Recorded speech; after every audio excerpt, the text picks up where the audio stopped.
Hi, Nanan here, and this is a review of the book called Lego Space by Peter Reid and Kim Goddard. Both of these are excellent builders located in the UK, and I've been following their creations for many years, and they recently released a book that details many of their creations from a genre of Lego space called a neo-classic space. And basically it's a variation of the for those who are old enough to remember, the very first Lego space line, and these two builders have taken it on a spin using modern building techniques to create some very excellent models. So this book was just recently released in, I believe, November, and it retails for 25 bucks, although you can get it from Amazon for almost always less than 20 bucks. So what this book is about, it's a, I guess like a storybook and also a picture book mixed with some instructions for building some of these models that you see in the book. So let's go ahead and jump right into it. So the book opens right off with kind of a brief history of the I guess the events in space exploration leading up to today with the landing of the Mars rover. And quickly after 2 to 3 pages, the writers kind of go off into science fiction and predict the events that are going to be happening in the future, including establishments on the moon or explorations of Jupiter and its moons, and also further colonization of efforts. So essentially this book is a long, I guess it's a semi-long storybook that outlines a science fiction history, if I can say it like that, of I guess events that happen in this make-believe world of the future.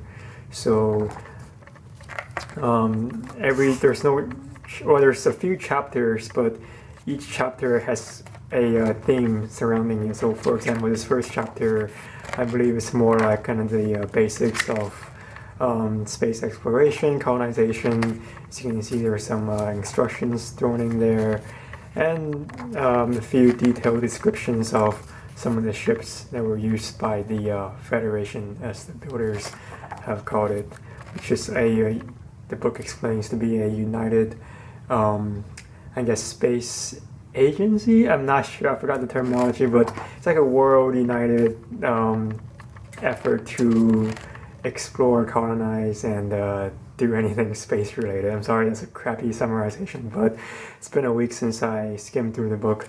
Anyways, these are some of the ships that are included in the book and in the first chapter. So you can see there's a nice little backstory for each of the ships, plus some pictures. A very nice gallery to showcase the models. And this is Peter Reid's famous exosuit, which is now as of recent, a official Lego Crusoe set, so you can expect to see a very similar version of this hitting stores in the next year or so. Again, more vehicles, ground robots, and this is the next chapter. So talks about, I think, the exploration of an ice planet. I think more specifically one of the moons of Jupiter. So again, it's all the backstory is included, why the missions happened, what were found, like this alien creature that was trapped in the ice. I really like the photography in this book because all the models pretty much are set against a backdrop, or they are taken in like a complete scene where it's the model is not like a standalone thing, except for areas with the galleries where you kind of have to see the models against a white background. But when they're presented in the context of a storyline, you have pictures that are very atmospheric, like this one here, and that fits well with the story, I guess. Okay, so more instructions. And this is the third chapter, I believe. They're not numbered, but they're organized by, I think, theme and also a little bit of time frame as well. So I forgot, oh yeah, this is about the invention of a a gateway that lets you travel through space at very fast speeds and reach distances or distant planets that are otherwise unreachable without using this gate. It's all science fiction, so anything can happen. Okay, this is more instructions on some of Peter's older models, but they're nevertheless very classic.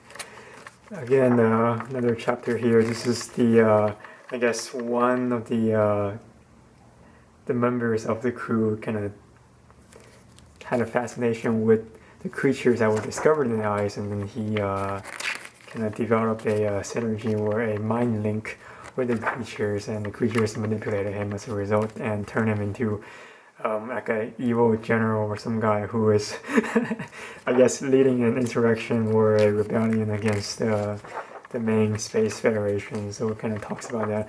And I guess this is like the Neo Blacktron thing right here.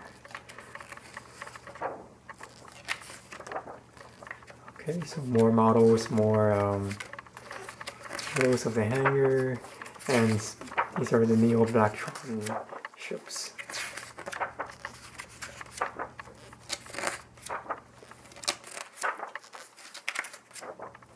So overall, very nicely presented. A great job on the models themselves. They are using some of the most advanced Lego techniques that are available. This is not like an idea book where it's meant for kids to kind of replicate some of the models.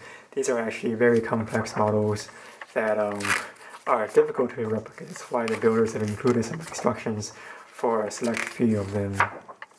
Again, here's a battle of classic good and evil with the space alien worms versus the good guys. And this is a new theme. I forgot what the context of this chapter was. Oh yeah, it's I guess space justice or space police. So like a order enforcement squad, or again, I'm probably butchering the backstory, and this is because of my lack of detailed reading of the book. I kind of just skimmed through most of the pages and gleaned a little from each page to get a general sense of what I'm talking about. But more importantly, this review is meant for you to have a sense of what is included in the book in terms of models, photography, and the text.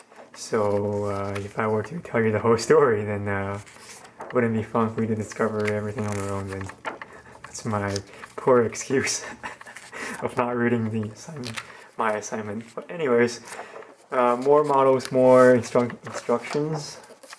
And this is the last chapter about a colonization of a new planet away from the evil forces, and somewhere down the line, I think there's like a battle of good and evil on this new planet here, and some of the colonization vehicles in the color scheme of black and white.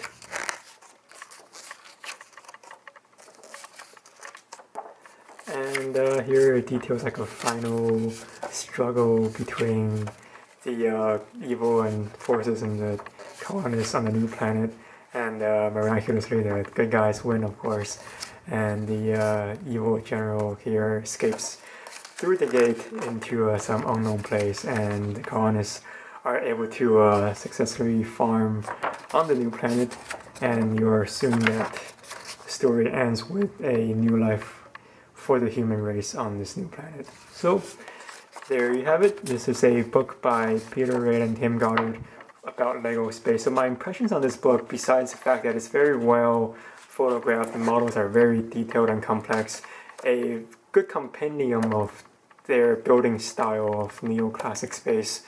And one thing that I would like to see in this book is a little bit of a background on the builders themselves, and also maybe some of the processes of creating the models here, because they don't include anything in terms of outside the story. So everything in here is based on, well, besides the early history of space exploration, everything else is based on science fiction. So nothing in reality of, I guess, the mundane of how you built these models, how you created them, because I'm sure for most people who are going to be just casual readers, maybe not too familiar with these two builders, they're going to be wondering like, wow, these are really complex models. Like, how do they build them? Do these people work for Lego? Like, who are they and what they do? And kind of those Q&A, frequently asked questions, kind of questions that kind of go answered in this book. So, but if you're just looking for a good story and good models, then this book will not disappoint you. So again, it's called Lego Space, and retails for $25. You can buy it from Amazon for less than 20 on most days. And hope you enjoyed this review, and thanks for watching.